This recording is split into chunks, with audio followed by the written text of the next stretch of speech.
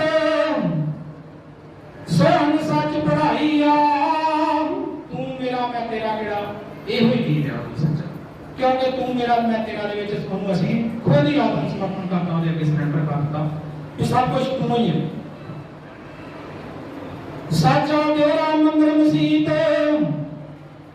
ਕਾਇਆ ਕਾਟਾ ਮਿਲਦੀ ਆਈਆ ਸਾਚਾ ਦਿਵਰਾ ਕੀ ਹੈ ਤੁਹਾਡਾ ਦਿਲ ਫਿਰਦੀ ਇਹ ਮੰਦਰ ਮਸੀਤ ਇਹਨੂੰ ਸਾਫ਼ ਕਰਨਾ ਇਹਨੂੰ ਠੰਡਾ ਕਰਨਾ ਇਹਦੇ ਵਿੱਚੋਂ ਸਾਰਾ ਕਾਇਆ ਦਾ ਕੂੜ ਵਕਾਰ ਵਿਚਾਰ ਸਾਰਾ ਜਿਹੜਾ ਬਾਹਰ ਕੱਢਣਾ ਤੇ ਕੀ ਹੈ ਸੱਚਾ ਮੰਦਰ ਜਿਹੜਾ ਇਹ ਨਜ਼ਰ ਆਉਂਦਾ ਮੇਲਾ ਹੋਣਾ ਹਸਤ ਕੀਟ ਸ਼ਾਹ ਸੁਲਤਾਨ ਨਕੋਦ ਆਈਆ ਮੇਲਾ ਕਿਹੜਾ ਹੋਣਾ ਹਸਤ ਕੀਟ ਹਸਤ ਜਿਹੜਾ ਬਹੁਤ ਵੱਡੀ ਪਾਵਰ ਵਾਲਾ ਹਾਥੀ ਨੂੰ ਕਹਿੰਦੇ ਕੀਟ ਕੀੜੀ ਇੱਕ ਹਾਥੀ ਦੇ ਕੀੜੀ ਨੂੰ ਮੈਂ ਬਣਾ ਲਿਆ ਨਾ ਹੀ ਕੋਈ ਸ਼ਾਹ ਸੁਲਤਾਨ ਇੱਥੇ ਰਹੇ पिछला लेखा पिछे गया बीत अगला हुक्म चले तो दरगाइया जेड़ा पिछे समा बीत गया वा उस तो किया अगला हुक्म जेड़ा वो तो दरगाइया होना चलता जो तीजे सुभारा अपनी कृपा कर देवरा हारा सच्चा रे सच दा खेला बखलाइया ए सच्चे पातशाह की लिख ਜਿਹੜੀ ਸੀਗੀ 30 ਭਾਦੋਂ ਤੇ 31 ਭਾਦੋਂ ਦੀ ਇਸ ਕਰਕੇ ਆਪਾਂ ਇੱਥੇ ਆਏ ਆ ਮਨ ਦੇ ਵਿੱਚੋਂ ਪਿੱਛੇ ਦਾ ਛੱਡ ਦੇਣਾ ਸਾਰਾ ਕੁਝ ਪਿੱਛੇ ਧਿਆਨ ਨਹੀਂ ਹੋਣਾ ਚਾਹੀਦਾ ਇੱਥੇ ਬੈਠੇ ਆ ਤੇ ਉਸ ਸਮੇਂ ਦੇ ਵਿੱਚ ਇੱਥੇ ਹੀ ਮੌਜੂਦ ਰਹਿਣਾ ਫਿਰ ਜਾ ਕੇ ਸੁਰਤ ਜਿਹੜੀ ਉਹ ਸ਼ਬਦ ਦੇ ਨਾਲ ਮਿਲੇਗੀ नहीं तो शब्द के नाल सुरता नहीं मिलती अखा मीट के भी बैठ के तो भी आप पीछे चलते रहना सच्चे पातशाह ने इसमें आके लगाया पिछली रीति सबने जानी छड़ छगड़ी कूड़ लगाइया पिछली रीतां जेहड़ियां सारियां छड़ दो ते कूड़ जेहड़ा खत्म कर दो हुण क्या गाला दीन दे अल्लाह परवरदिगार संजा या पुरखकार ਜਿਹੜਾ ਦੀਨ ਦਿਆ ਗਿਆ ਸਾਰਿਆਂ ਦਾ ਸਾਂਝਾ ਜਾ ਰਿਹਾ ਉਹ ਨਾ ਮੇਰਾ ਨਾ ਤੇਰਾ ਨਾ ਕਿਸੇ ਦਾ ਉਹਦੇ ਵਾਸਤੇ ਸਾਰੀ ਦੀ ਸਾਰੀ ਸ੍ਰਿਸ਼ਟੀ ਜਿਹੜੀ ਹੋ ਰਹੀ ਹੈ ਜਿੰਨੇ ਜੀਵ ਜੰਤ ਜਗ ਸਾਰੇ ਉਹਦੀ ਹੀ ਸਾਜਣਾ ਸਾਂਝੀ ਜੇ ਸਾਰੀ ਸ੍ਰਿਸ਼ਟੀ ਨੂੰ ਆਪਾਂ ਵੇਖੀਏ ਤੇ ਉਹਦੇ ਵਿੱਚ ਹੋਣਗੀ ਨਹੀਂ ਨਿਕਲਦੀ ਆ ਪਰਮਾਤਮਾ ਕਿਉਂਕਿ ਉਹਦੇ ਹੁਕਮ ਤੋਂ ਮੇਰਾ ਪੱਕਾ ਨਹੀਂ ਚੱਲਦਾ ਜੋ ਕੁਝ ਵੀ ਕੰਮ ਕਰਾਉਣ ਆ ਰਿਹਾ ਉਹ ਖੁਦ ਆਪ ਹੈ काया मंदिर लेना लभ तार खोजन की लोड़ रहे नाराइया किथे में नाम है इस काया बाहर नहीं लेना काया मंदिर ਨੂੰ ਸਾਫ਼ ਕਰਨਾ ਪੈਂਦਾ ਉਹਦੇ ਵਿੱਚੋਂ ਵਕਾਰ ਸਾਰੇ ਕੱਢਣੇ ਪੈਂਦੇ ਤਾਂ ਹੀ ਪਰਮਾਤਮਾ ਨੂੰ ਪਾਇਆ ਜਾ ਸਕਦਾ ਇਸ ਕਰਕੇ ਮੈਂ ਇਸ ਸਮਾਪਤੀ ਕਰਨਾ और सारे रल महाराज सच्चे पातशाह जी क्योंकि आप आए कुछ लैन आए कुछ सीखण आए कुछ लैके जाना है और सीख के जाना है एक लफ्ज भी अपने एक कूड़ वकार ही छड़ के चले जाएंगे चंगी गल सानू परमात्मा ने क्योंकि जदों भी किसी का धी पुत्र आग्याकार हुंदा ना ते उन्होंने प्यो नूं बड़ी खुशी हुंदी ते ਉਹ ਜਿਹੜਾ ਸਰਬ ਸ੍ਰਿਸ਼ਟੀ ਮਾਨ ਸਾਡਾ ਪਰਮਾਤਮਾ ਸਾਡਾ ਬਾਪ ਹੈ ਜੇ ਅਸੀਂ ਉਹਦੇ ਆਗਿਆਕਾਰ ਹੋਵੇਗਾ ਨਾ ਤੇ ਉਹਨੂੰ ਬਹੁਤ ਖੁਸ਼ੀ ਹੁੰਦੀ ਹੈ ਔਰ ਖੁਸ਼ੀ ਹੁੰਦੀ ਹੈ ਫਿਰ ਆਉਂਦਿਆਂ ਨੂੰ ਸਾਨੂੰ ਵੀ ਉਹ ਖੁਸ਼ੀ ਦਿੰਦਾ ਹੈ ਆਓ ਜੀ ਸੋ